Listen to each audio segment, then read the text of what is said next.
That moment when I realized that I need to stop trying to chase the world and maybe focus on the people that mean the world to me, the people that I mean the world to.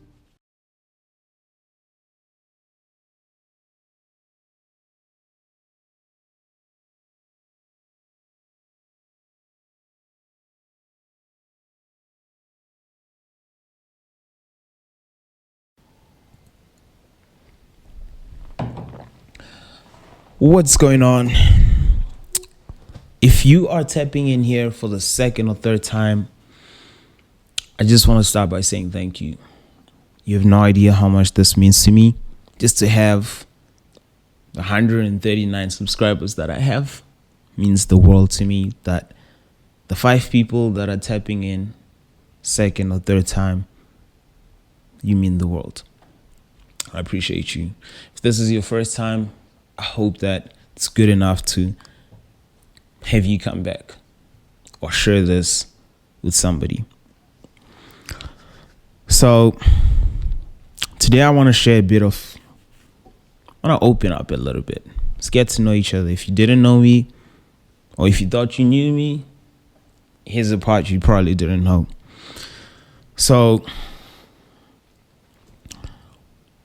when I was younger, because I'm still young. When I was younger, I used to think the only thing that mattered to me was being a famous musician. And I justified it with every reason under the earth. I was like, God, this is what God wants to me. I told people, I remember I used to tell everyone I meet, like, yeah, my purpose is to become influential so that I can tell people about God through my music. That was my reason. Some of the reasons were like, and some of these come from like, you know, if you come from like black families, you'll understand this. Like the expectation of like the boy child, whether you're the firstborn or not, like you're expected to be the hero of the family. Like when there's this toxic culture that comes in black families where you have to be the hero. You have to save your family financially, you have to, you know, your friends, you have to do it for the brothers. You know, it's this thing that if you don't do that, then you're not good enough as a son. And I would get this pressure, like, you know, everybody's looking at me. And also it's coming not just from people, but also from my ego. I also want to be this hero. I'm taking it upon myself.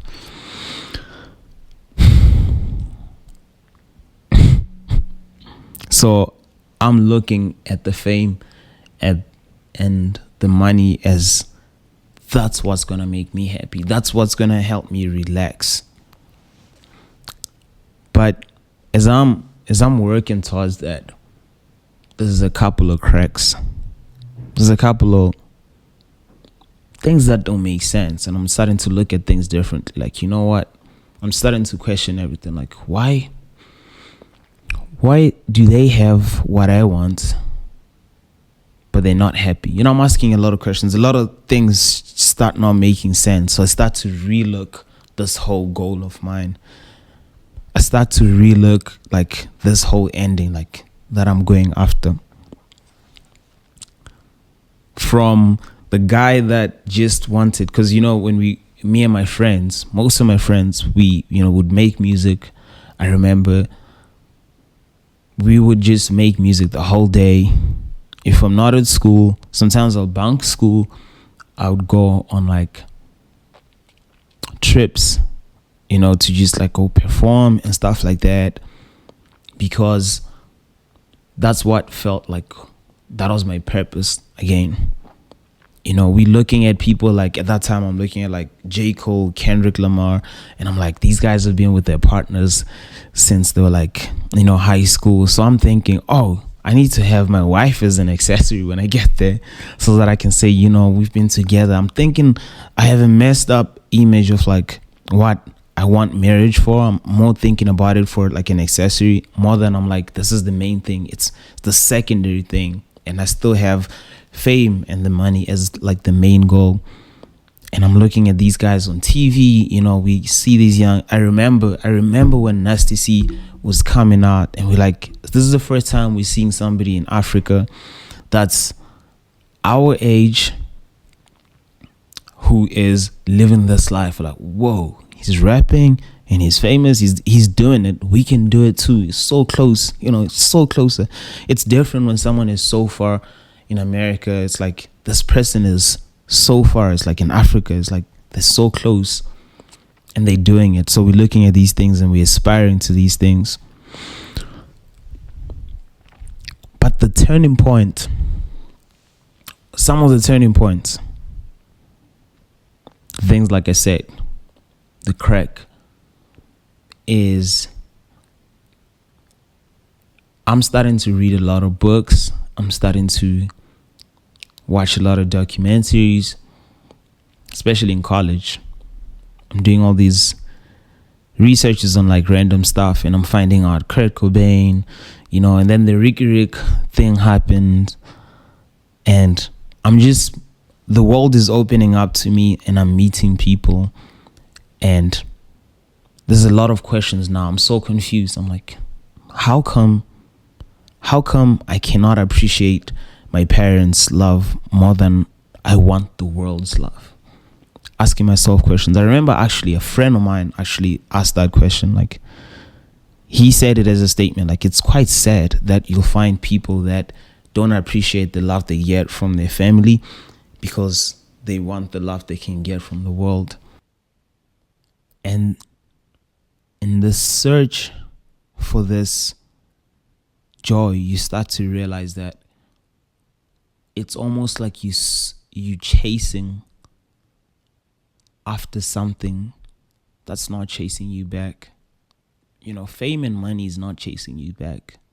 You're the one that's doing the chasing, and you're ignoring along the lines. You're losing people that you care about. You're hurting the very people that you claim you want to love and you want to provide and you want to make proud. Like in my instance, like in my story, I move away from home. I'm chasing my dreams. I very, very prematurely. I drop out of college. My uncle was actively trying to help me to go through college. I drop out of college without thinking about the consequences of how that makes. And then I start realizing, like, I keep chasing this thing. It's not chasing after me. I'm hurting the people that I'm saying I'm doing this for.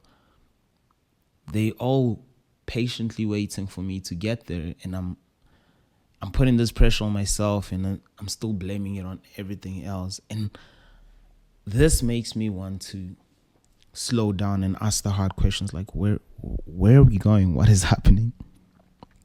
In that moment, when I realized that I need to stop trying to chase the world and maybe focus on the people that mean the world to me, the people that I mean the world to. Because that's what we do. It's just so focused on chasing the world, we forget the people that actually love us. We forget to appreciate your mother's love, your sister's warm voice, the hug your pops gives you, the encouragement he gives you. We forget those very things that actually kept us going, that actually meant the world to us when we were younger, when we were innocent, before our egos became the driving forces of our lives. And again, this video is not to say anyone shouldn't be ambitious. It's not to say that people should just like rush into marriage. Absolutely not. Don't prematurely do that. But also don't become lazy and don't stop chasing after dreams. I'm not saying you should be lazy and stop being ambitious.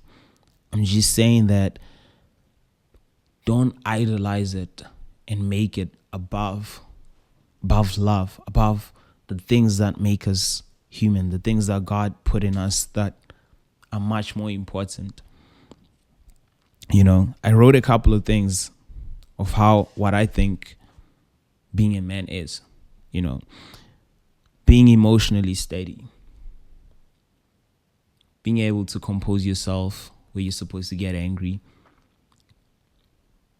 being loyal. That's one of the hardest things for men, right? Not just in terms of like relationship wise, being loyal to your friends, being loyal to God, being loyal to your word, to yourself, being capable of love, being able to put other people before yourself. Like to be able to say the money that I earn, I'm going to spend it on somebody else. I'm not just going to focus on myself. The time that I have, it's not just going to serve me, it's going to serve others more. Being disciplined, being able to say those things harm me, I'm going to stay away from them. I'm going to stay away from these habits because they're not benefiting my body, my mind, my spirit. Being a present father, or being a present brother, or being a present son, being a present person in life, not somebody who's imagining too much that you move away from the spaces you are and you don't actually see the people around you. Being present in the moment, being trustworthy, someone that people can rely on, and being spiritually grounded. Those are some of the things that I wrote down as like what I describe now, what being a man is, in contrast of like being famous, having money, and being respected and being adored. And I think if you put those next to each other, that one will look attractive, but the other one will feel way much better. Now, after coming from my 9 to 5, I'm tired, I've had a hard day. When I walk into my door and then I see my little girl's smile, it melts away everything that could be on my shoulder. And that's a feeling that you can't really pass on to somebody unless they explain it for themselves, unless they experience it for themselves. You know? So before you idolize everything that is outside, that is materialistic, pause again and learn to just appreciate the things that God already gave you. The smile on your mom's face, the hug from your brother or sister, the little things that actually keep us warm are spoken.